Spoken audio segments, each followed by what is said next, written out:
कोई फायदा है भी कि नहीं, कुछ हो पाएगा भी कि नहीं। शब्द उसके लिए प्रबुद्ध का रखा गया है। प्रबुद्ध जो अपने आप को इंटेलेक्चुअल समझता है, यूँ समझिए कि जो अपने आप को पढ़ा लिखा समझता है।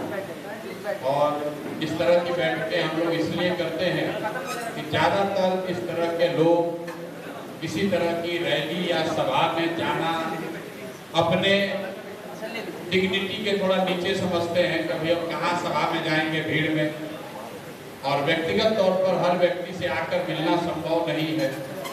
लेकिन आपके विचार का, आपके अनुभव का, आपकी समाज के समझ का कुछ लाभ जन स्वराज को भी मिले, इसलिए शहरों में हम लोग ये कोशिश करते हैं कि इस तरह की 2, 3, 4 बैठकें की जाएं, ताकि आप जो पिछले कुछ महीनों से, कुछ लोग 1-2 साल से जन स्वराज को देख रहे हैं, सुन रहे हैं, समझ रहे हैं, कुछ लोग इसकी आलोचना भी कर रहे होंगे, कुछ लोग इसको उम्मीद भरी नज़र से भी देख रहे होंगे।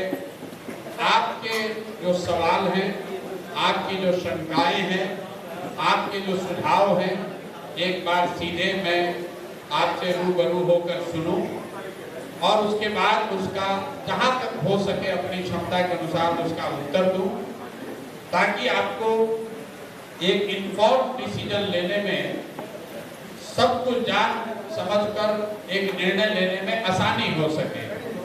तो मेरा आपसे आग्रह होगा, उद्घोषक महोदय को भी मैंने 2 बार कहा कि आप में से जो साथी, खास करके वो लोग जो जन स्वराज में पहले से जुड़े हुए नहीं हैं, जो जन स्वराज के संगठन का हिस्सा नहीं है, ये कार्यक्रम उनके लिए है जो राजनीतिक तौर पर जन स्वराज से नहीं जुड़े हैं और आपके मन में कोई विचार है, सुझाव है, शिकायत है, तो आप बेझिझक वो सवाल, वो सुझाव यहाँ रखिए। आप में से 15-20 लोग अगले आधे घंटे में वो अपना प्रश्न रखिए और मैं कोशिश करूँगा कि उसके आगे आधे घंटे में उसका उत्तर दूँ। उसके बाद यहाँ खाने की अगर व्यवस्था होगी तो आपके साथ मिलकर खाना भी खाने का अवसर मिलेगा। तो एक परिचय का दौर है, तो मैं आपसे या जो भी यहाँ पर व्यवस्थापक लोग हैं उनसे आग्रह करूँगा कि आप में से जो साथी भी जन स्वराज को लेकर, बिहार में हो रहे इस प्रयास को लेकर, हम लोग की मंशा, हम लोग के सोच को लेकर अगर आप कोई सवाल करना चाहते हैं तो आप बेझिझक वो सवाल करें। कड़वे सवाल भी करेंगे तो उससे कोई दिक्कत नहीं है। आप शिकायत करना चाहें तो कर सकते हैं, मैं आपकी बात सुनूंगा भी। और हमारे बिहार में यहाँ मंच पर बैठे जितने वरीय नागरिक गण हैं, ये लोग चाहें तो ये भी उत्तर दे सकते हैं, और अगर नहीं, अगर आपका सवाल मेरे से ही है तो मैं भी उत्तर दूंगा। एक एक करके नहीं देंगे, एक बार 15-20 सवाल ले लेंगे, फिर सबका जवाब देंगे। बहुत बहुत धन्यवाद। पत्रकारों के लिए नहीं है, बैठे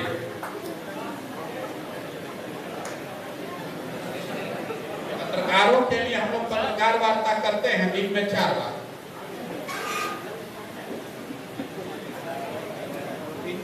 जी गौ कर दो यार।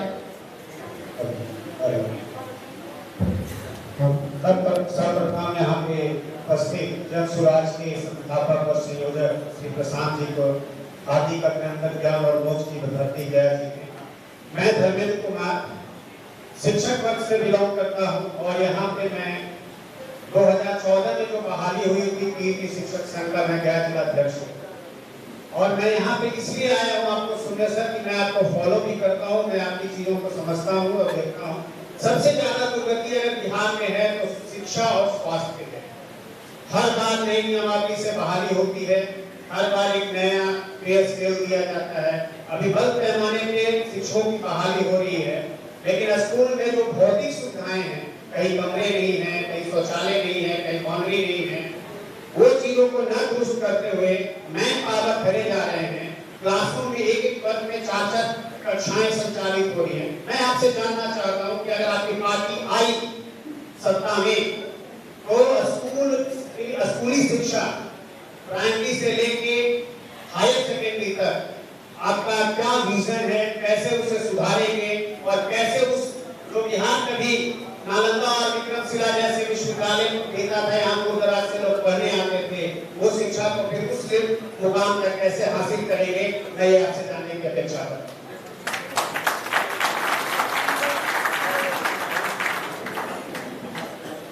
जो पीछे लोग खड़े उनको कुर्सी आगे दे दीजिए ना, थोड़ा आगे बढ़ा दीजिए, कुर्सी जगह है तो जो लोगों को खड़ा करके रखा है।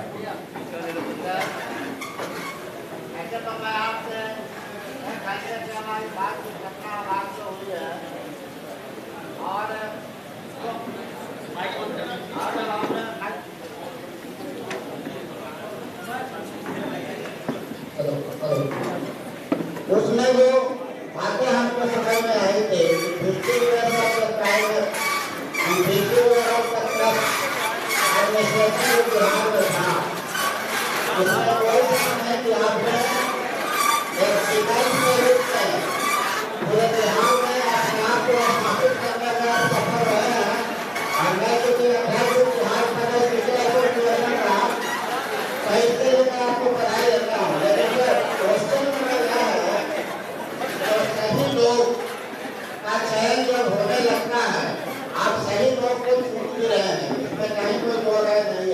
लेकिन सरकार को जब कैंडिडेट की घोषणा होती है तो हमारे जो प्रबुद्ध और सही लोग और सही सोच वाले लोग हैं उनको अंतिम समय में हटा दिया जाता है और फिर वैसे ही लोगों को लाकर के चुनाव लड़ाया जाता है।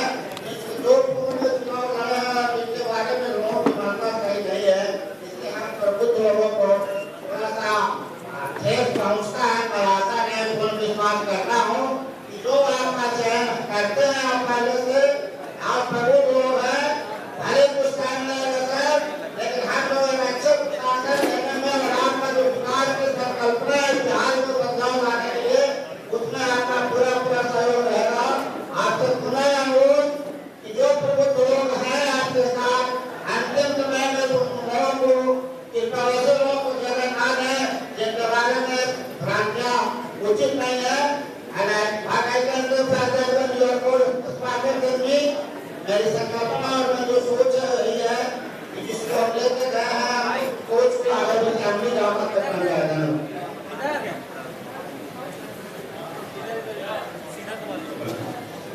जी मैं राधेराम शर्मा इसके अनुसार प्रणाली बनकर विराजमान इनके सहायक डॉक्टर शिवकुमार सर, डॉक्टर करण साहब, आप सबके सानिध्यता मुझे मिला है। किसान किशोर आपका मैं इस देह में स्वागत करता हूँ और पिछले करीब 2 साल से मैं आपको फॉलो कर रहा हूँ। आपका एजेंडा मुझे बहुत अच्छा लगता है। जैसे आप रोजगार पे चर्चा करते हैं, आप पलायन की बात करते हैं, आप शिक्षा की बात करते हैं, स्वास्थ्य की बात, ये सारे नेताओं जो भी राजनीतिक दल है सब इस प्रकार से बात। समस्या यहाँ है कि हमारा बिहार बड़े भाई और छोटे भाई के चंगुल में फंसा है। उन मुद्दों पे बात नहीं होगी, मुझे उससे बात करना होगा और उन बड़े भाई और छोटे भाई के चंगुल से बिहार को बाहर निकलना होगा, निकाल के लाना होगा, तब हम रोजगार का सृजन कर सकते हैं, पलायन को रोक सकते हैं, शिक्षा में सुधार कर सकते हैं। मुझे विश्वास है आपकी टीम में अच्छे और ईमानदार लोग हैं और आप अच्छा से काम करेंगे। पर आपके संगठन में 2-3 चीज मुझे जो सुनने को मिलता है वो मुझे उसमें शंका है और मैं चाहूंगा कि आप इसका उत्तर दें। ये जनमानस जो बैठे हैं, शायद हमें मौका मिला है या मैं हिम्मत कर रहा हूँ कि मैं आपसे पूछ रहा हूँ, सारे लोग नहीं पूछे। तो मुझे इस बात का दुख नहीं है कि मैं चुनाव लड़ूंगा, मैं इतना विश्वास दिलाता हूँ कि अगर सही एजेंडे पे आप चलेंगे तो हम आपको वोट देंगे। मेरा मुद्दा ये, आपने सर्वप्रथम जन स्वराज को एक संवाद के रूप में किया और जब एक प्लेटफॉर्म पे आके सारी जनता से बात होगी, आप अपने मन से आपने घोषणा किया कि मैं मुख्यमंत्री नहीं बनूंगा, मैं अध्यक्ष नहीं बनूंगा, मैं नेता नहीं। महाशय, कोई भी संगठन कोई व्यक्ति चला सकता है। आज जन स्वराज केवल आपके नाम से शुरू होता है और आपके नाम पर खत्म होता है। और जब आप कहते हैं कि मैं मुख्यमंत्री नियुक्त करूंगा, तो हमारे जैसे हजारों लाखों लोग हैं, उन्हें निराशा होती है कि कब को इसका उत्तर जरूर क्या।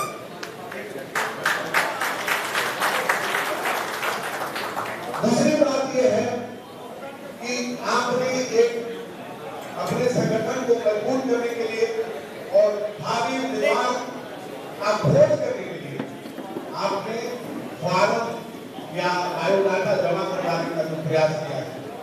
मैं ज्यादा दूर नहीं जाऊंगा, लेकिन 5 जिला की मैं अंतरात्मा से बात कर रहा हूँ। सारे लोग बचेंगे कि अगर एक विधानसभा में 5 बायोडाटा जमा हुआ है तो हर 4 आदमी उस फातिमा का पढ़ाई नहीं कर रहा है, शिकायत कर रहा है, उसकी चर्चा नेगेटिव हो रही है। छोड़िए ना उनका बात, छोड़िए, हमारा प्रशांत किशोर सर से बात हुई है। सर ये जो माहौल बन रहा है ये जन स्वराज के लिए अच्छा नहीं है। ये कोई मुद्दा। तीसरी बात मैं कहना चाहता हूँ, और मैं जो कह रहा हूँ वो होशो बात होता है।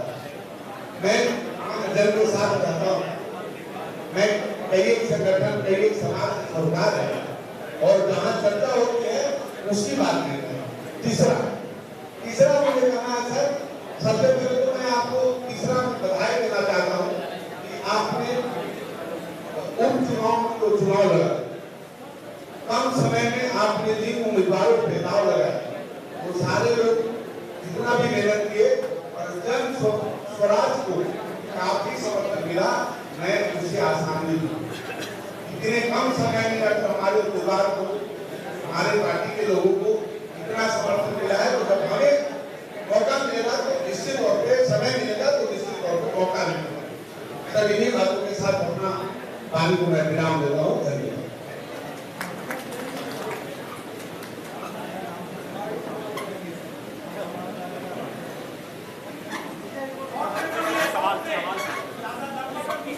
प्रधान जी का विष्णु की धरती और भगवान की धरती पे हार्दिक स्वागत और अभिनंदन है। सुरेश कुमार जी हेल्थ डिपार्टमेंट में कार्यरत है।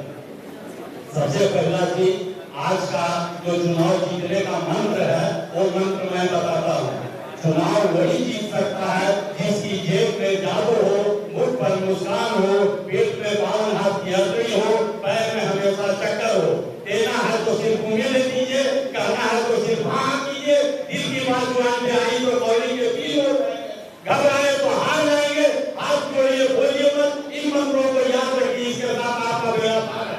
प्रशांत जी से मेरा ये क्वेश्चन है कि जो आज तक जो शासन सेंट्रल और बिहार में होते आ रहा है 276 साल से, वो है सबसे पहले गरीबी, अशिक्षा और आपसी मतभेद।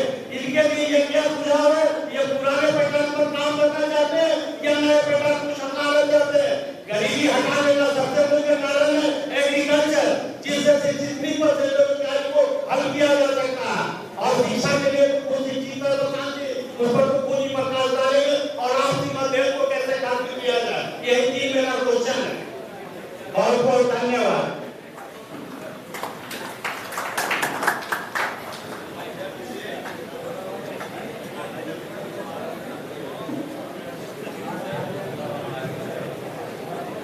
सर आपका बहुत बहुत स्वागत है।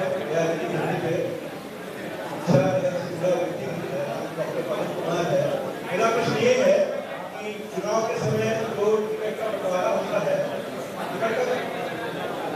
टिकट का जो बंटवारा होता है, जो 4 लोगों की तो विभिन्न पार्टियों से चुनाव उनको टिकट दिया गया। मेरा सवाल ये है आपसे कि आप इतना अच्छा कर रहे हैं, एक काम और कर दें। वो काम ये है, और सुझाव भी है और प्रश्न भी है, कि कृपया करके सारे चीजों के लिए परीक्षाएं होती है, आप एक पैटर्न सेट करें कि ये आपको करना पड़ेगा। इतना नॉलेज होना चाहिए आपके कैंडिडेट में, वही व्यक्ति आपका कैंडिडेट बन सकता है। जिसको बिहार की भौगोलिक जानकारी हो, जिसको बिहार के इतिहास के बारे में जानकारी हो, जिसको बिहार की नदियों के बारे में जानकारी हो, जिसको बिहार के सड़कों के बारे में जानकारी हो, तो ये होना चाहिए। कैसे भी लोग आते हैं चुनाव में खड़े हो जाते हैं, सिर्फ उनके पास बहुमत और धनबल होना चाहिए। तो भाई अच्छा आदमी कैसे आएगा? उसके पास बहुमत और धनबल तो होना भी जरूरी है नहीं, तो ये करना जरूरी है। ये आपसे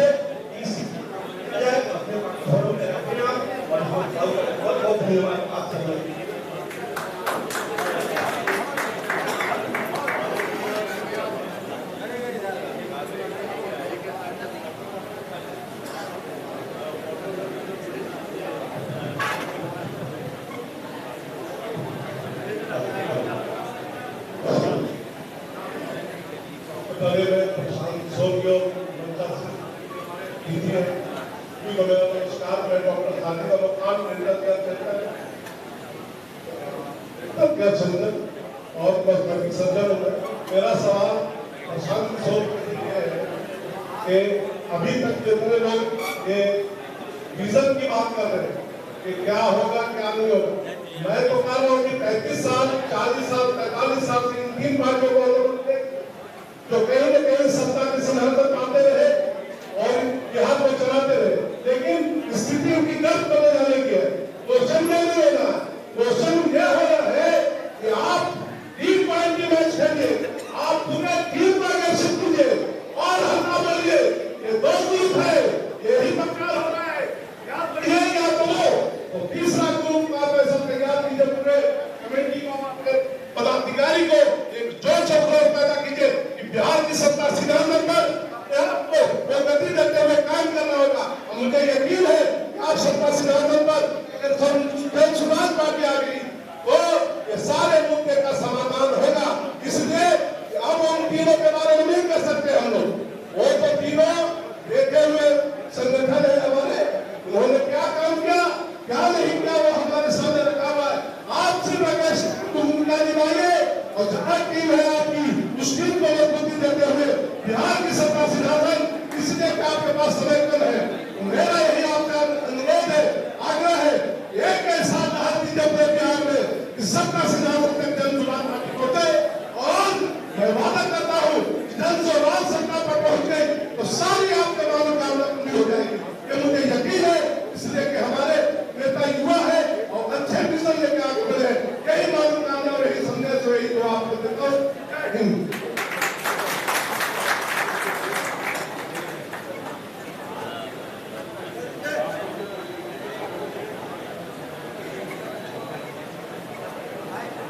मैं गया के वासी हूँ, मैं भगवान से कहना चाहता हूँ कि आप सबका बात हो गया और हमारा प्लान कर रहा है, पंजाब राजस्थान गुजरात महाराष्ट्र सब जगह में गया हूँ और देखा हूँ हर वो फैक्ट्री, लेकिन यहाँ के राजनीतिक लोग जो है क्या करते हैं, यही करते हैं और विकास कार्य के कोई ध्यान नहीं देते। आज देखिए कि कम से कम 5 लाख भाग है जो पढ़ाता है नहीं पढ़ाता है, जो उसका कोई नहीं होता है। कम से कम आपकी सरकार बने तो आपको रास्ता जरूर रखेगा, जिससे देश का विकास हो। और फैक्ट्री जो है घर करना चाहिए, पूरे इंडिया में फैक्ट्री है और हमारे बिहार में एक भी फैक्ट्री जो नहीं है। कांच में कमी है, शिक्षा में कमी है, पैसा में कमी है, कांच में कमी है, कोई चीज में कमी नहीं है। लेकिन यहाँ के राजनीतिकों के देखे गए घर विकास धान करके और सरकार चलाते हैं और रोक नहीं सकते हैं। और हम आपसे निवेदन है इस पर आप जरूर गौर करिए, जिससे कि आपकी सरकार कब से खराब है, नहीं तो ऐसे करने से आप ठीक है। आप देखिए गए जिला में देखिए कि बन गए हैं। 5 सवाल और लेंगे, नहीं तो भूल जाएंगे। आप लोग भी आपस में आपसे अनुरोध है कि अगर आप आए आपस में बात मत कीजिए, नहीं बात करना है तो बाहर बैठ के बात करके आइए। न किसी की बात सुन रहे हैं न किसी को सुनने दे रहे हैं, अपने आप को प्रबुद्ध बता रहे हैं। आधा घंटा बैठ के शांति से बात नहीं सुन सकते हैं, आज समाज को सुधारने की और बड़ी बड़ी बात कहे जा रहे हैं।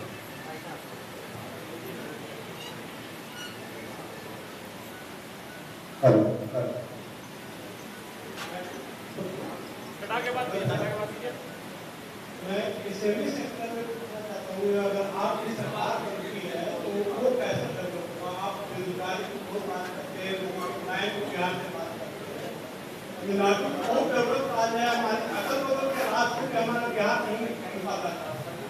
आपका बंगाल हो बिहार हो वहाँ के मुकाबले में भी इसे भी सेक्टर में हम इन्फेक्टिंग है, उसके बारे में प्रधान क्या रहा है और उसको कैसे डेवलप करें?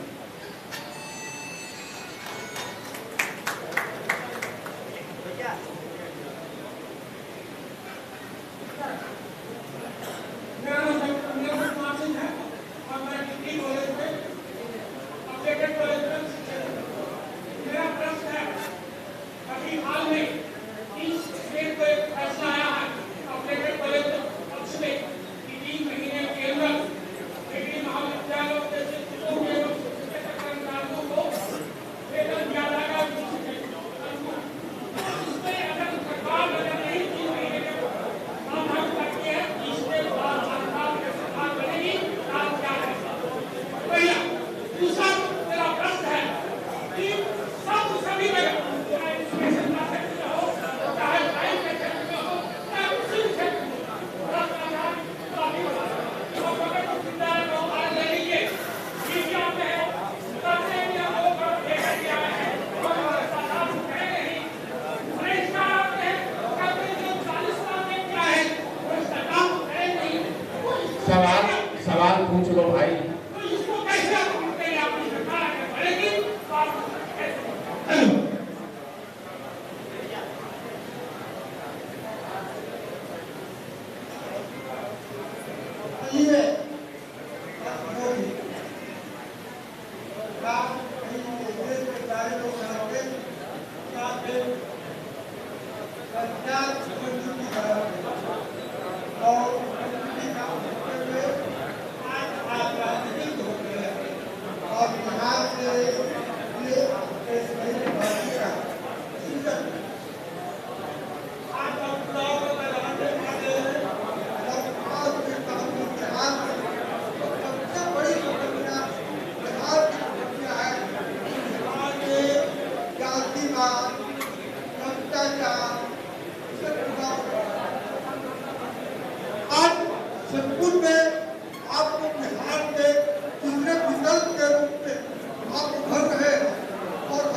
लेकिन जो स्थिति है, जो परिस्थितियां हैं आपके साथ, मैं चाहता हूँ उन परिस्थितियों से मुकाबला करने के लिए कौन सी रणनीति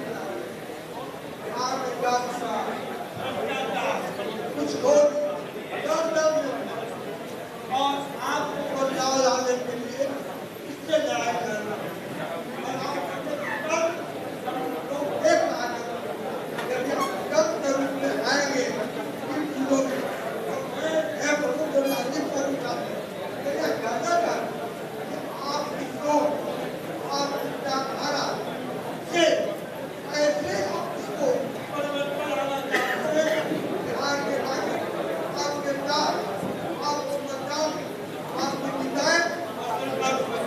उत्तर दे देते हैं तो इतना सवाल पूछे कि भूल भी जाएंगे और 9 बज रहा है, फिर आपको खाना वाना खाकर घर भी जाना है। सबसे पहले तो आप सभी महानुभावों का समय निकाल कर यहाँ आने के लिए तहे दिल से शुक्रिया अदा कर रहे हैं, आपका धन्यवाद कर रहे हैं। अपने आप को प्रबुद्ध कहने वाले इतने सारे लोग किसी राजनीतिक नेता या राजनीतिक दल के कार्यक्रम में आए हैं, बिना डरे हुए आए हैं और खड़ा होकर हिम्मत करके सवाल कर रहे हैं। यही परिवर्तन की पहला प्रयास है। वरना बिहार में कोई राजनीतिक दल कार्यक्रम करे और उसमें समाज का प्रबुद्ध पढ़ा लिखा आदमी जाए, इसकी संभावना बहुत कम है। सोचता है वहां जाकर क्या करेंगे, कोई फायदा तो है नहीं। अगर पैसा रुपया थोड़ा बहुत कमा लिए तो आप पहले ही डरते हैं कहीं नेताजी पहले जाएंगे चंदा उंदा मांग देगा तो किनारे ही रहो भाई लोग से। तो इतनी बड़ी संख्या में आप लोग यहाँ आए हैं, ये जन स्वराज की एक छोटी ही सही लेकिन सफलता की ही मांग कर मैं चलता हूँ। आप ये हिम्मत कर रहे हैं खड़े होकर पूछने का, अच्छा ये बताइए कि आप शिक्षा को कैसे सुधारिएगा। बात तो होनी चाहिए कि भ्रष्टाचार कैसे रोकिएगा, वरना जो सबसे बड़ा भ्रष्टाचारी है वो कहता है कि हम आएंगे भ्रष्टाचार सुधार देंगे और आप लोग उसको वोट भी देते हैं। लेकिन आपने जो इतनी दुर्दशा गिनाई, जब भी मैं प्रबुद्धों की बैठक में जाता हूँ और उसमें हम अपने आप को भी शामिल कर रहे हैं, तो एक कोट में प्लेटो का हमेशा कहता हूँ। ग्रीस में बहुत बड़े दार्शनिक थे प्लेटो। आज से सैकड़ों साल पहले आपके हमारे जैसे लोगों के लिए उन्होंने एक बहुत अच्छी बात लिखी। उन्होंने कहा, if you do not participate in democracy be ready to be ruled by your inferiors. मतलब अगर आप राजनीति में भागीदार नहीं बनिएगा तो इस बात को तय कर लीजिए कि कोई मूर्ख आदमी राजा बनकर आप पर शासन करेगा। राजनीति में भागीदार बनने का मतलब ये नहीं है कि हर व्यक्ति राजनीति में शामिल होकर चुनाव लड़ने लगे या राजनीतिक कार्यकर्ता हो जाए। राजनीति में शामिल होने का मतलब ये है कि आपकी राजनीतिक सामाजिक जागरूकता इतनी जरूर होनी चाहिए कि आपको ये पता हो कि समाज में क्या अच्छा या क्या खराब हो रहा है, और अगर कुछ अच्छा हो रहा है तो जो भी क्षमता भगवान ने आपको दी है उसमें थोड़ा बहुत आप कंधा जरूर लगाइए, विचार के स्तर पर या अपने श्रम के जरिए, समय के जरिए, साधन के जरिए। लेकिन यहाँ पर स्थिति क्या है, आप गया में बैठते हैं, ज्यादातर लोग यहाँ ऐसे हैं जो इंटरनेट से जुड़े हुए हैं। दिन में आप मोबाइल, यूट्यूब, फेसबुक देखते हैं। आज मोदी जी का अमेरिका में कैसे स्वागत हुआ, चाइना ने क्या कहा, ग्रीस में क्या हुआ, गाजा में क्या हो रहा है, ये लोग गया के लोगों को ये जानकारी है। गया के लोग क्या, गांव गांव में बिहार में आदमी हमसे पूछता है, लोगों को यहाँ जानकारी है। लेकिन 3 बरस से हम गला फाड़ फाड़ के गांव गांव में जाकर सिखा रहे हैं, बता रहे हैं कि कैसे भ्रष्टाचार खत्म होगा। वो आपने ना सुना, ना उसको सुनकर उस पर कोई चर्चा की। यहाँ आए तो 3 बरस के बाद ये कुछ अच्छा बताइए तो कैसे शिक्षा सुधारिएगा। अरे भाई, अभी तक आपने एक भी ऐसा सवाल नहीं पूछा जो पिछले 3 बरस में गांव गांव जाकर मैंने उन सवालों का जवाब एक बार नहीं, सैकड़ों बार वो जवाब दिया है। वो जवाब YouTube पर मौजूद है, आपने उसको देखा भी है। लेकिन आपकी राजनीतिक विचार शून्यता इतनी ज्यादा है कि आप सुनकर भी उसको अनसुना कर दिए। जो समाज में प्रबुद्ध आदमी है बिहार में, कहता राजनीति से हमारा क्या लेना देना, अरे ये तो सुधरने वाला नहीं, अरे प्रशांत किशोर घूम भी रहे तो क्या होगा, आप जैसे कह रहे हैं कि इससे कैसे निपटिएगा। बिहार में लोग कहता है अरे इससे क्या होगा। कोई अच्छा आदमी चुनाव में खड़ा होता है तो अपने घर में बैठ के आप शुरू में चर्चा करते हैं कि बढ़िया प्रोफेसर साहब इस बार चुनाव लड़ रहे हैं। फिर 4 दिन में आदमी खुद कहता है अरे इनसे कुछ नहीं होगा।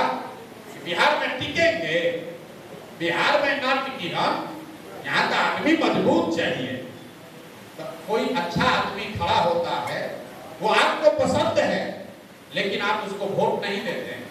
आप कहते हैं तो मजबूते नहीं है, जीतेंगे थोड़े, अपना वोट काहे बर्बाद करें, चलो चोर चुहेड़ बदमाशे को दे दो। आपको लगता है कि अगर जीत भी गए तो क्या खाएगा। मेरे भाई, जब कोई अच्छा आदमी खड़ा होता है, हिम्मत करके कोई समाज में खड़ा हुआ, जब आप उसको हराते हैं तो वो आदमी खाली नहीं हारता है, समाज के सैकड़ों अच्छे लोगों का हिम्मत हारता है कि राजनीति में उसको। फिर आप कह रहे हैं कि बिहार में बड़ा भ्रष्टाचार है। भाई साहब, आप चुनिएगा बालू माफिया को, आप चुनिएगा शराब के ठेकेदार को, तो आपके बच्चों के पढ़ाई की व्यवस्था नहीं करेगा। यहाँ गया में जितने लोग हैं, आप कैसे कह रहे हैं भैया कुछ सुधार नहीं हो रहा, तो भैया आप भी तो नहीं सुधर रहे हैं। आपसे जरा पूछ रहे हैं गया में कुछ सुधार नहीं हुआ, सब लोग कहेगा भैया सुधार नहीं हुआ। तो ये बताइए कि आपके एमएलए कितना बार से जीत रहे हैं, कई बार से? 40 साल। तो 40 बरस से आप भी तो नहीं सुधरे। अरे भाई, आदमी कह रहा भैया मेरा नेता चोर है, अरे हमको तो बर्बाद कर दिया, गया में काम नहीं किया, भ्रष्टाचार हो गया, टीचर को लूट लिया, कितना गाना गाता है। फिर पूछते हैं विधायक जी कई बार से जीत रहे हैं, कह रहा भैया 6 बार से। सांसद जी कई बार से जीत रहे हैं, तो भैया 2 बार से, उसके पहले बाबूजी उनके जीते 3 बार से। दोनों बात कैसे हो रहा। गया में लुधियाना से लोग आकर वोट नहीं दिए, आप ही लोग वोट दिए, और इसमें से तो ज्यादातर ऐसे हैं जो वोट देने गए भी नहीं थे, खाली लंबा लंबा बतिया रहे। जिस दिन वोट होता है बिहार में 50% ही वोट होता है, देश के स्तर पर 60-65% वोट होता है, बिहार में 50% लोग वोट करते हैं, शहरों में वोटिंग परसेंटेज 40 से कम है और शहरों में जो संभ्रांत बूथ हैं, संभ्रांत इलाकों में बूथ है, वहां 25% भी वोट नहीं होता है। घर में बैठ के कह रहे हैं कि भ्रष्टाचार कैसे सुधारिएगा, जैसे लग रहा है कि हम आपको समझा देंगे तो आप कल से झंडा लेके खड़ा हो जाइएगा। अरे भैया, आपको कुछ नहीं करना। अगर आप सजग होते तो आज ये बिहार की दुर्दशा नहीं होती। पर किसी प्रशांत किशोर को आकर अपना पसीना बहाने की जरूरत नहीं होती। अगर प्रशांत किशोर 10 वर्ष पहले खड़े होते तो कोई नौवां फेल आदमी यहाँ का नेतृत्व लेने का दावा नहीं कर रहा होता। गलती जब हम आए, जब पढ़ा लिखा आदमी आएगा ही नहीं राजनीति में, तो जो फेल किया है वही आके राजनीति करेगा, तो दूसरे को दोष क्यों दिया है? तो मेरे भाई, पहला संकल्प तो लोग कहता भैया विकल्प नहीं था। गया जैसे जगहों पर लोग कहते हैं भैया विकल्प नहीं था, क्या कहते हैं हम लोग, लालू जी का जंगल राज वापस ला दें।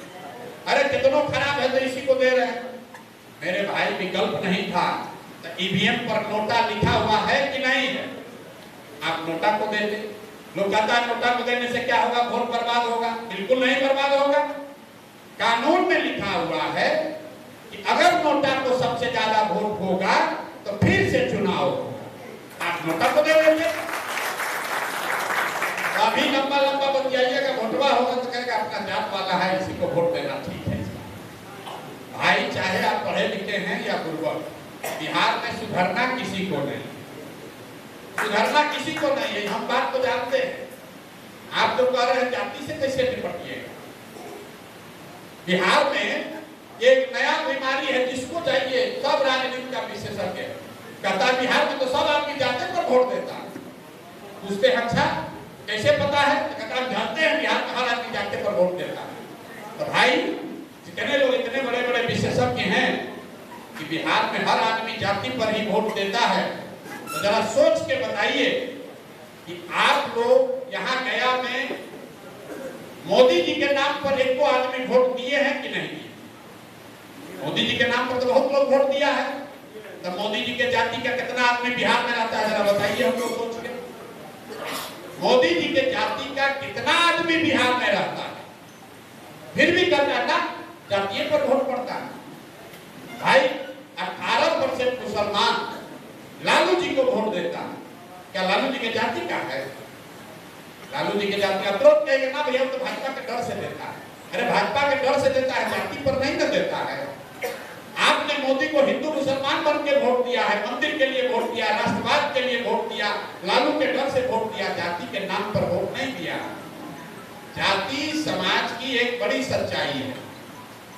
जो भी समाज का विषय है वो राजनीति में भी विषय रहेगा, लेकिन जाति देश राज्य की समाज राजनीति की एकमात्र सच्चाई नहीं है। और बिहार के लोगों का इतना मत मारा गया है। आप जब खड़ा होकर कहते हैं, कोई बाहर का आदमी कहता कि बिहार में सब जाते पर होता है इसीलिए बिहार नहीं सुधर रहा है, तो हम एक बात को समझ लेते हैं। बिहार का आदमी खुद से कह रहा है कि ना बिहार ना सुधरेगा, यहाँ तो सब जाते पर होता है। आप हमको बताइए कि बोकालिका लिंगायत बिहार में पैदा हुए हैं, वो तो कर्नाटक में है। क्षत्रिय और पटेल गुजरात में है कि बिहार में? काकू कम्मा रेड्डी आंध्र प्रदेश में है कि बिहार में? कुर्मी मराठा महाराष्ट्र में है कि बिहार में? हर राज्य में राजनीति में जाति की थोड़ी कम या ज्यादा भूमिका है, बिहार में भी है। लेकिन बिहार में आदमी जिसको देखिए सब राजनीति का ज्ञानी है, कहता भैया सब तो यहाँ जाते पर होगा। अगर सब चीज जाते पर होगा तो लालू जी को इसी बिहार झारखंड में कभी 54 में 53 एमपी जीत कर आए थे, आज 4 एमपी का है जीता है। उनका जात वाला सब उसको छोड़कर चला गया बिहार से। मेरे भाई, जब लालू जी गरीबों के नेता थे तो इसी बिहार में 54 में 53 एमपी जीते थे। जब लालू जी पिछड़ों के नेता बन गए तो इसी बिहार में 20 को 25 को एमपी जीते। जब लालू जी सिर्फ यादवों के नेता रह गए तो 10-12 को एमपी जीते। अब लालू जी सिर्फ राजद में यादवों के नेता हैं तो उनको 4 को 5 को एमपी आ रहा है। ये आपको समझने की जरूरत है। नहीं तो लालू जी वही हैं, उनकी राजनीति वही है, जातियों का समीकरण वही है। 53 एमपी से 4 एमपी पर कैसे आ गए? कैसे आ गए हैं आप बताइए। लोग कहता है भैया आपने कहा, कोई कह रहा है पीछे से भाषण दे रहा है जेब में रुपया होना चाहिए, ये एक और बड़ा भारी समस्या है। आपको लगता है कि जिसके पास पैसा है वही राजनीति कर सकता है। सिरे से इस बात को खारिज कीजिए। जीवन में जब भी आपको ये लगे कि सिर्फ पैसे वाला ही राजनीति कर सकता है, तो 1 मिनट रुकिए और जिसको भी आप जीवन में नेता मानते हो उसके बारे में जरा सोचिए कि जब समाज ने उसको नेता बनाया तो वो कितने बड़े बाप के लड़के थे। आप अच्छा खराब छोड़िए, लालू जी जिस दिन नेता बिहार में जिनको नेता बनाया तो लालू जी के बाप कितने बड़े आदमी थे। ममता बनर्जी को जिस दिन बंगाल ने नेता बनाया, ममता बनर्जी के माँ बाप कितने बड़े लोग थे। नीतीश कुमार के, कांसीराम के, मुलायम सिंह के, जिसको भी आप नेता जानते हैं, जब समाज ने उनको नेता बनाया तो बड़े बाप के लड़के नहीं थे। नेता बनने के बाद बड़े बन गए, वो अलग कहानी। समाज ने तो गरीब व्यक्ति के ही संघर्ष करने वाले आदमी को ही आगे बनाया था, बनने के बाद उसने धोखा किया, वो अलग कहा। ये भ्रम मत पालिए कि जिसके पास रुपया रहेगा वही राजनीति करेगा। पैसा जो है वो पेट्रोल के जैसा है। आपके पास गाड़ी है तो निश्चित तौर पर पेट्रोल चाहिए तभी गाड़ी चलेगी, लेकिन अगर गाड़ी ही ना हो तो पेट्रोल के कनस्तर पर बैठकर कहीं नहीं जा सकते। जिसको समाज में सपोर्ट है, जिसका समाज में समर्थन है, उसको समाज थोड़ा कम या ज्यादा कहीं ना कहीं से लड़ाई लड़ने के लिए उसका व्यवस्था कर देता है, पेट्रोल का व्यवस्था कर देता है। वोट है तो नोट का जुगाड़ हो जाएगा। प्रशांत किशोर टाटा बिरला के लड़के नहीं हैं, लेकिन लोगों का समर्थन है। लोग जान रहे हैं कि आदमी प्रयास कर रहा है, जिसमें कोई दम है तो कोई ना कोई चंदा डोनेशन दे रहा। सिर्फ नोट है तो वोट का गारंटी नहीं। भाजपा के पास हजारों करोड़ रुपया है, इसलिए नहीं वो चुनाव जीत रहे हैं कि उनके पास हजारों करोड़ रुपया है। उनके पास हजारों करोड़ रुपया इसलिए है कि वो चुनाव जीत रहे हैं। जो चुनाव जीतेगा उसको समाज वाला पैसा अपने आप देता। अगर राजनीति करनी है तो एक बात ध्यान रखिए, एक बार हमारी बात पर आपको भरोसा न भी हो, सुनने के बाद सब जाएगा बाहर कहते हैं तो ज्ञान देते, भोटवा तो जाते पर पड़ेगा। ए भाई बिना पैसे कैसे राजनीति होगा। अगर आपको ये लगे तो एक बात आप जान लीजिए, अगर राजनीति करके, राजनीति के जरिए आपको समाज का अगुवाई करना है तो आपके पास ये विकल्प नहीं है कि समाज में सब कुछ अच्छा हो जाए तब आप आइएगा अगुवाई करने। ए भैया जाति न हो रहे तब राजनीति करेंगे, ए भैया पैसा बाहुबल न रहे तब राजनीति करेंगे, तो न कभी वो होगा न कभी आप राजनीति में आइएगा। और अगर कोई व्यवस्था, अगर कोई नेता जाति खत्म कर दे, बाहुबल पैसे का प्रभाव खत्म कर दे, तो फिर आपका हमारा जरूरत क्या है? उसी आदमी को नेता रहना चाहिए। जो समाज की अच्छाई है, जो समाज की कमजोरी है, उसको देखकर, समझकर, साध कर ही राजनीतिक अगुवाई आपको करनी है। सब अच्छा होगा तब आप करिएगा तो बात नहीं बनेगी। आप इस चिंता में पड़े हैं कि भाई प्रशांत किशोर को, जन सुराज को सफलता मिलेगी कि नहीं मिलेगी। आप देखिए आपका हालत। अरे भाई हमको सफलता मिले या नहीं उसको किनारे रखिए। समाज में चर्चा ये होनी चाहिए कि बिहार को सुधारने के लिए ये प्रयास होना चाहिए कि नहीं होना चाहिए। प्रयास होना चाहिए कि नहीं होना चाहिए, चर्चा इस पर होनी चाहिए। इस प्रयास में क्या कमी है, क्या सुधारा जा सकता है, इस पर चर्चा होनी चाहिए। क्योंकि बिहार को सुधारने के लिए प्रयास आज हो या 20 वर्ष के बाद हो, प्रयास हम करें या आप करें, करना तो किसी न किसी बिहार के ही आदमी को पड़ेगा। तो चर्चा इस पर होनी चाहिए कि ये प्रयास ठीक है कि नहीं, होना चाहिए कि नहीं। लोग चर्चा ये कर रहे हैं कि ना प्रयास तो बहुत बढ़िया है, लेकिन जीतेंगे कि नहीं जीतेंगे। अरे भाई आप जब लगिएगा तब ना कोई जीतेगा कोई हारेगा। सब आदमी यही बैठा हुआ बाहर के साथ देखते माहौल बनेगा तो हम भी यही साथ, हम तो चाहते ही नहीं कि हो जाए। आपके चाहने से नहीं होगा, हर व्यक्ति को कंधा लगाना पड़ेगा। हम पैदल चल रहे थे, लोग गांव में बैठ के, दुकान में बैठ के हंसता है, चल रहे हैं, इनके चलना से क्या होगा, बिहार में कुछ होगा। बिहार में जितना जाति है, इतना बड़ा बाहुबली है, प्रशांत किशोर का कुछ नहीं होगा। उसको अपने अपने कष्ट का भी उसको एहसास नहीं है। अरे प्रशांत किशोर अगर नहीं जीतेंगे तो उससे हमारे जीवन पर क्या फर्क पड़ेगा? हम तो ये प्रयास कर रहे हैं तो फर्क पड़ा है, हमारा दशा देखिए कितना खराब हो गया। हम ये प्रयास कर रहे हैं तो हमको 100-200 करोड़ रुपए का साल का नुकसान है। हम प्रयास नहीं करेंगे तो हमारा क्या बिगड़ जाएगा? कुछ नहीं बिगड़ेगा। हमारा लड़का तो देश के सबसे अच्छा स्कूल में पढ़ रहा है। अगर ये प्रयास नहीं होगा तो आपका बिगड़ेगा, क्योंकि आप यहाँ रह रहे हैं, आप यहाँ की व्यवस्था। दुकान में बैठ के हंस रहा है, दुकान में घर में बैठ के हंस रहा है, हम लगे हैं देखते हैं अभी कुछ होगा। कुछ आदमी उससे बढ़िया सोच वाला है, आकर कहता है भैया आप बहुत बढ़िया काम कर रहे हैं, छोड़िएगा नहीं, समय लगेगा लेकिन होगा जरूर। हम मन में हंसते हैं कि देखिए इसका आदमी का सोच। तो हमको अपने समझ से हिम्मत देने आया है, हौसला देने, भैया छोड़िएगा नहीं, 5-10 वर्ष लगेगा, 5 वर्ष लग सकता है लेकिन होगा जरूर। आप इफेक्टिवली ये कह रहे हैं कि भैया अभी 30-35 साल से कुचाते मन नहीं भरा है, 5 वर्ष और कुचाएंगे तब जगेंगे। आप प्रयास 5 वर्ष और कीजिए तब हम लोग जगेंगे। अभी मन नहीं भराया है कुटाने से, अभी और कुटाना बाकी है। आकर ये कह रहा है भैया होगा जरूर, भविष्य तो आप ही हैं बिहार का, छोड़िएगा नहीं, 5 वर्ष समय लग सकता है। ये आपको क्या बताता है? अभी मन नहीं भरा है, अभी मन नहीं भरा है, 5 वर्ष और अभी भोगना बाकी है। अरे भाई हमको क्या हिम्मत दे रहे हो? हम तो एकदम संकल्पित हैं, 5 वर्ष लगे कि 15 वर्ष, हम तो यहाँ पर लगे ही हुए हैं।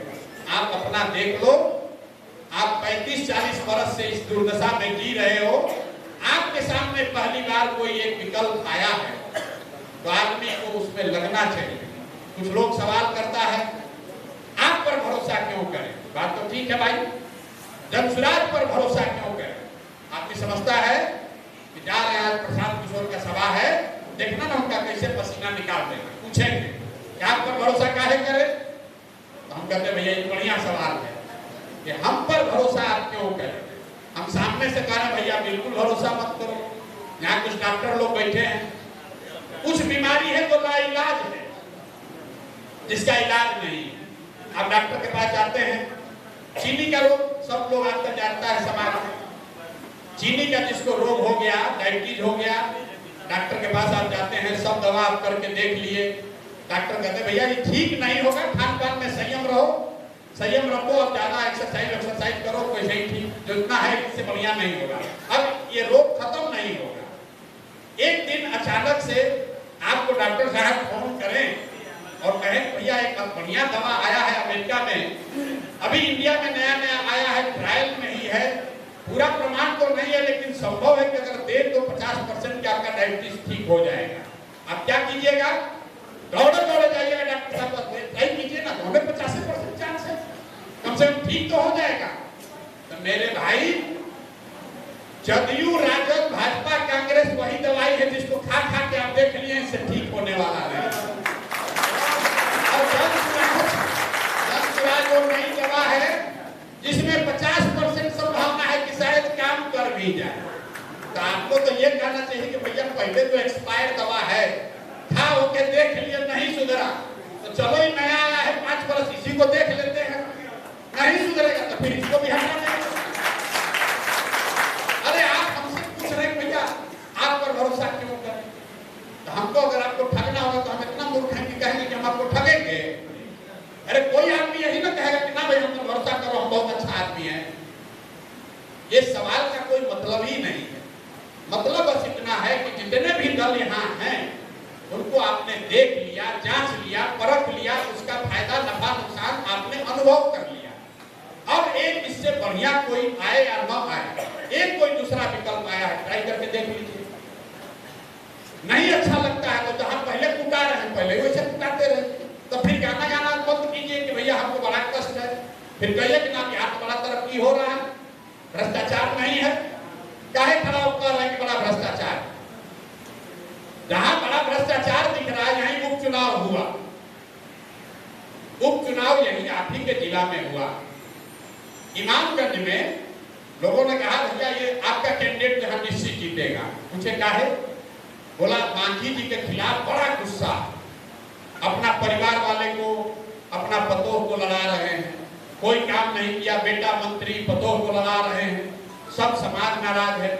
लोग प्रचार के दौरान बताया कि जितना गांव में भैया मांझी जी का लोग जा रहा, सब लोग इतना नाराज है कि उनको दौड़ा ले रहा।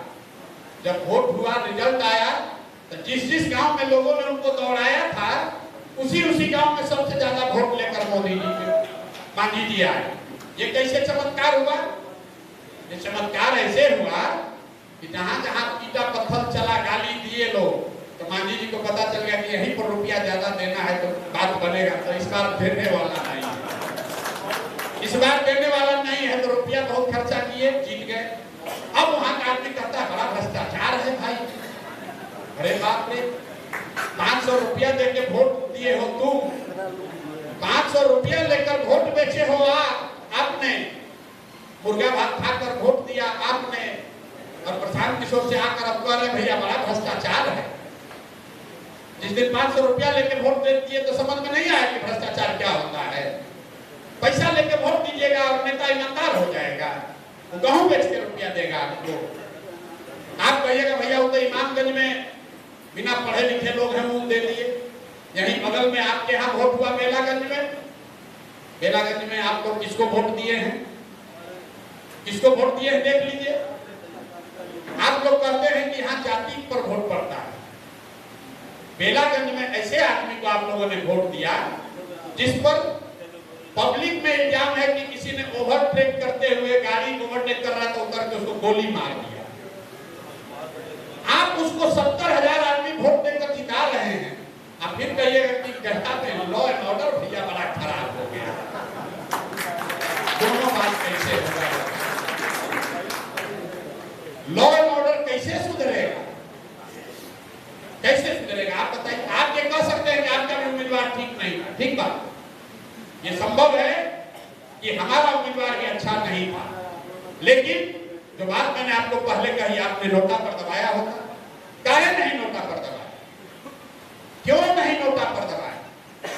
यहाँ पर लोग कह रहे हैं आप जहां जा रहे हैं भैया भूमि के सर्वे में सबसे ज्यादा लूट हो रहा है। उपचुनाव में आकर हमने कहा था कि भैया अगर नीतीश को वोट दोगे तो जमीन का सर्वे नहीं रुकेगा, जमाबंदी और दाखिल खारिज पर आधे से ज्यादा जमीन आपका मालिकाना हक डिस्प्यूटेड हो जाएगा। गांव गांव आकर हमने समझाया, फिर जाकर उसी एनडीए को वोट दिया। अब कह रहा भैया बड़ा लूट हो रहा है, भैया सीओ साहब लूट रहे हैं, डीसीएलआर लूट रहे हैं। जो बात मैंने आपको पहले कही, अभी आपका लूटा जाना पूरा नहीं हुआ, अभी और कुछ लिखान बाकी है, क्योंकि बिहार की जनता को सुधरना नहीं, खाली बतियाना है। यहाँ के आदमी को कुछ भी आए चाहे नहीं, राजनीति का समझ बहुत अच्छा है। हम गांव में चलते हैं, ऐसा ऐसा आदमी सवाल करता है, हमारा दिमाग चकरा जाता है। एक दिन वहां एक बुजुर्ग आदमी मिले तो पूछे भैया ये बताइए कि ये इजराइल और गाजा में जो लड़ाई चल रहा है इसका फाइनल परिणाम क्या होगा? एक बार तो मेरा माथा झरना गया। अरे तो देखिए कितना समझदार है, हंसने की बात नहीं है। बिहार के गांव गांव में लोगों को ये समझ है कि भैया जो ट्रंप जीता है तो क्या यूक्रेन को बना लेगा? अरे भाई इतना समझदारी है, ये समझदारी नहीं है कि तुम्हारे बच्चे का स्कूल और रोजगार कैसे होगा। यहाँ के लोगों के खून में, नस में राजनीति है। जैसे गुजरात में आदमी पैदा बच्चा हुआ और उसको धंधे की समझ है, वैसे ही यूपी बिहार में जो लड़का पैदा हुआ तो उसको राजनीति का समझ है। पढ़ाई नहीं है, रोजगार नहीं है, पैसा नहीं है, कुछ नहीं है। सुबह उठा 4 को बैठा और दिन भर गलचौर यही है। कन्याकुमारी से लेके कश्मीर तक, अमेरिका से लेके जापान तक, सारा राजनीति। अब ऐसे अभी हुआ है पहलगांव, लोग इतना चिंता में पड़ा हुआ, पाकिस्तान को कैसे सबक सिखाया जाए। अपना मुखिया विधायक लूट लिया, उसको आज तक सबक न सिखा पाए, पाकिस्तान को सबक सिखाएंगे। हमको बता रहे भैया पहलगाम वाला से पुलवामा ऐसा पोलराइज तो नहीं हो जाएगा, बहुत भारी चिंता है। देखिए 5 बरस, 10 बरस, 15 बरस, 20 बरस से आप रो रहे हैं कि विकल्प नहीं है। अब सामने विकल्प है, चुनाव है, तो भूल गए, पूछ रहे हैं कि पाकिस्तान को कैसे सबक सिखाया जाएगा। मोदी जी का जवाब क्या होगा? चिंता में लगे हुए हैं साहब। तो मोदी जी का जवाब सुनिएगा, आप पहलगांव के नाम पर वोट दीजिएगा, तो अगले 5 बरस तक फिर ऐसे ही रोते रहिएगा कि भैया जमीन में बड़ा पैसा सीओ ले रहा। अरे भाई, इतनी समझ नहीं है। अगर पहलगांव में कुछ हुआ है, उसके लिए आपने हमने चुन के केंद्र में सरकार बनाया है, उसके लिए पार्लियामेंट है, उसके लिए सरकार है, पक्ष है, विपक्ष है, सेना है, और बहुत अगर आप बढ़िया नागरिक हैं, देश से प्यार करते हैं, तो आपको ये कहना चाहिए कि भाई जो भी सदन से निर्णय होगा, जो भी देश में निर्णय होगा, हम लोग उसके साथ करें। लेकिन वो केंद्र सरकार का मामला है, वो आपका मामला नहीं है, वो ग्राम सभा और मुखिया पंचायत का मामला नहीं है, वो संसद का मामला। लेकिन बिहार में लोग क्या कर रहे हैं? अपना समस्या छोड़कर, पढ़ाई का बात छोड़कर, रोजगार का बात छोड़कर अब बात कर रहा है कि पहलगांव के कैसा रिस्पॉन्स इस बार मोदी जी देते हैं, जरा देखा। अरे भाई, तुम अपना बच्चा जो 26 आदमी का दुखद मृत्यु हुआ 28 का, बहुत दुख की बात है। बिहार में पिछला 5 वर्ष में कम से कम 280 लड़का मजदूरी करते बाहर मर गया होगा, उसका लाश भी घर नहीं आया, और उसका चिंता बिहार के लोगों को नहीं। आप देशभक्त बनने चले, आपके गांव का लड़का वहां मर जाता है, दब जाता है मजदूरी करते हुए, आपको उसका चिंता ही नहीं है। आप पुलवामा में लोगों का चिंता में लगे हैं, आपको पुलवामा पहलगांव के लोगों का चिंता नहीं है मेरे भाई। आपको खाली ये फर्जी बकौती करने का आदत है। दिन भर बैठ के कोई मुद्दा ले लीजिए, अब उसी में उलझाए हुए। तो अगर आपको सुधरना है, समाज को सुधारना है, तो आपको भी सुधरना है। आप लोग पढ़े लिखे पैसे वाले आदमी हैं, तो कई बार शहर में तो लोग ये समझता है भाई हमारा क्या बिगड़ेगा इससे। बिहार में आदमी सोचता है चलो तो गरीब गांव में मर रहा है, हम तो ठीक है, हमारा बच्चा तो बंगलोर चला गया पढ़ने। मेरे भाई, हम हमेशा कहते हैं जब जहाज डूबेगा तो उसमें बैठा हुआ हर आदमी डूबेगा। जो गरीब का लड़का है वो तो मजदूरी करने के लिए बाहर जा रहा है, जब बूढ़ा हो जाएगा तो गांव में वापस आएगा। जो मध्यम वर्गीय परिवार के बच्चे हैं, जो पढ़ाई करने के लिए, नौकरी करने के लिए बाहर गए हैं, आप लिख के ले लीजिए, जीवन में आपके पास वापस गया में वो लौट कर आने वाला नहीं। हम लोग अपने अनुभव से बता रहे हैं। हमारे बाबूजी बहुत बड़ा घर और जमींदारी बनाए, आज वहां दिया बत्ती जलाने वाला भी कोई नहीं। एक बार तो बिहार से बाहर गया, अब वो वापस लौट कर आने वाला नहीं है। इसलिए अगर आपको भगवान ने बुद्धि साधन दिया है, तो आपकी ये महती जिम्मेवारी है कि बिहार को सुधारने में कुछ योगदान कीजिए। ड्राइंग रूम में बैठकर बात करने और बकैती और कमेंट करने से आगे बढ़कर कुछ कीजिए। नहीं कीजिएगा तो जो दिन रात मेहनत करके पैसा कमा रहे हैं, जगह बना रहे हैं, घर बना रहे हैं, संपत्ति खरीद रहे हैं, आपके बच्चों के भी हाथ आने वाला नहीं आने वाला आपके हाथ। आपका बच्चा, आपकी पतो, अगर पहला जनरेशन नहीं तो दूसरा जनरेशन बैठे बैठे दिल्ली बंगलोर से गया का आपका प्रॉपर्टी बेच देगा, आपको पता भी नहीं चलेगा। क्यों आएगा हमारा लड़का, क्यों आएगा बिहार में? हम आज अगर चाहे कि हमारा लड़का बिहार में आए तो आएगा। हमारे बाबूजी से कहा एक पीढ़ी है, तो हमको ध्यान है भाई चलो बाबूजी का ये न बेचे। हमारे लड़के को क्या चिंता है कि दादा का कहाँ जमीन था, तो वहां दिल्ली में बैठेगा, कर ससुराल में जमीन है, 20 करोड़ रुपया मिल रहा है, तुरंत बेचो भाई किसको। तो जो लोग प्रबुद्ध हैं, आपकी ये जिम्मेवारी है कि समाज को सुधारने में कुछ बढ़कर आगे कंधा लगाइए। खाली कमेंट मत कीजिए, सवाल मत उठाइए, प्रयास में कंधा लगाइए। यज्ञ है उसमें हवन डाली, हवन में कुछ न कुछ आहुति डालना पड़ेगा। ये चिंता किए बगैर उसमें से क्या निकल रहा है, इस भावना से कीजिए कि बिहार को सुधारने के इस यज्ञ में अगर हम आहुति डाल रहे हैं तो कुछ न कुछ अच्छा ही होगा। अगर ईमानदारी और शुद्धता से प्रयास किया जाएगा तो परिणाम अच्छा ही होगा। इस सोच से लगिए और तब सुधार होगा। जब तक सब लोग कंधा नहीं लगाएंगे तब तक एक प्रशांत किशोर आए कि 10 प्रशांत किशोर आए, कमेंट चलता रहेगा, वाद विवाद खत्म नहीं होगा, कभी सुधार नहीं होगा। आपके पास अवसर है, हर आदमी को खड़ा कीजिए कि भैया जो भी हो, इस बार हम लोग नए विकल्प के साथ जाएंगे। जो जाना पहचाना ठग है, बदमाश है, लुटेरा है, उसको वोट नहीं देंगे। इतना आप लोग तो संकल्प लीजिए। पूरे बिहार में आदमी कह रहा है भैया अगर गया का शहर का किला ढा दिया जाए तो आधा संदेश इसी से जाएगा, लेकिन गया का आदमी सुधरेगा नहीं। गया शहर में घूम के देख लीजिए, ये शहर कम गांव ज्यादा है।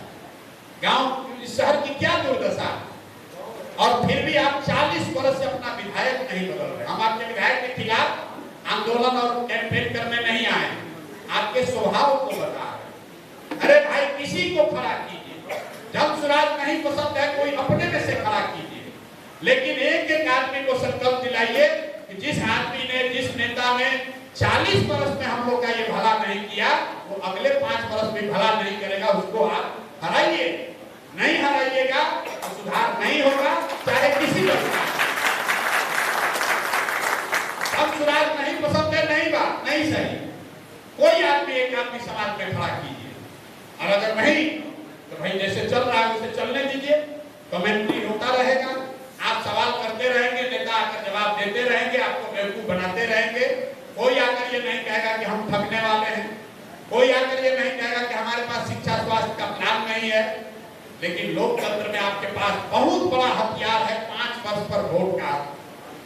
जिस पर भी आपको भरोसा है उसको आप 5 वर्ष के लिए मौका दीजिए, और ये डर बनाकर रखिए कि अगर काम नहीं करोगे चुनाव तुमको हरा देंगे। एक अंतिम बात, इस पूरे देश में 5 ऐसे राज्य हैं जहां सबसे ज्यादा तरक्की हो रही है। केरल, तमिलनाडु, कर्नाटक, आंध्र प्रदेश और तेलंगाना। आज पूरे देश के इकोनॉमी का 1/3 हिस्सा सिर्फ इन 5 राज्यों में है। आजादी के समय ये 5 राज्य सबसे पिछड़े राज्यों में थे। इन 5 राज्यों में अलग अलग भाषा बोली जाती है, अलग अलग सरकारें हैं। वहां मोदी जी नहीं गए हैं, वहां राहुल गांधी की सरकार नहीं है। 5 राज्यों में अलग अलग लोग अलग अलग समय में राज किए हैं। भाषा अलग, विचारधारा अलग, टेपोग्राफी अलग, इकोनॉमी का स्वरूप अलग, लोगों का खान पान अलग, लेकिन एक बात उन 5 राज्यों में कॉमन है। एक बात उन 5 राज्यों में कॉमन है जिसने उनको तरक्की के रास्ते पर बैठाया है, वो ये है कि पिछले 78 वर्ष में कोई एक नेता, कोई एक दल 10 वर्ष से ज्यादा वहां पर मुख्यमंत्री नहीं बना। जनता पलटती रहती है। कितनों काम करोगे, नेता को डर है ना, इस बार जनता हटाएगी, दूसरे को देगी। जो दूसरा आदमी आता है उस पर दबाव रहता है कि भैया उससे अच्छा नहीं करेंगे तो जनता हरा देगी। बिहार में 35 वर्ष हो गया, हम लोग लालू, नीतीश, मोदी से आगे नहीं बढ़े हैं। तो इसको पलटिए, जिसको अच्छा लगे उसको दीजिए, लेकिन वोट पर भरोसा 5 साल के लिए रखिए। 50 साल का बंधुआ मजदूरी मत बनाइए। जिसको अच्छा लगे 5 वर्ष दीजिए, नहीं काम करता है दूसरे को दीजिए, फिर जिसको दिए थे उसी को दोबारा दीजिए, लेकिन पलटते रहिए। लोकतंत्र में जब तक नेता के मन में ये डर नहीं होगा कि मैं काम नहीं करूंगा तो चुनाव हारूंगा, तब तक कोई काम नहीं करेगा, चाहे वो जनसुराज हो, भाजपा हो, जदयू हो, राजद हो। अगर कल हो के जनसुराज का नेता जीत जाए और उसको मालूम है कि हम चुनाव नहीं हारेंगे, तो वो भी काम नहीं करेगा। परीक्षा का डर ही विद्यार्थी को पढ़ने के लिए मजबूर करता है। अगर सबको कह दिया जाए कि तुमको 90% नंबर आएगा ही आएगा, तो कौन पढ़ेगा भाई 12 घंटा? कोई नहीं पढ़ेगा। तो इसलिए ये संकल्प लीजिए, पलटना शुरू कीजिए। अच्छा हो खराब हो उसको हटाइए, दूसरे को मौका दीजिए, तभी सुधार होगा। यही आपसे आग्रह है। बहुत बहुत धन्यवाद।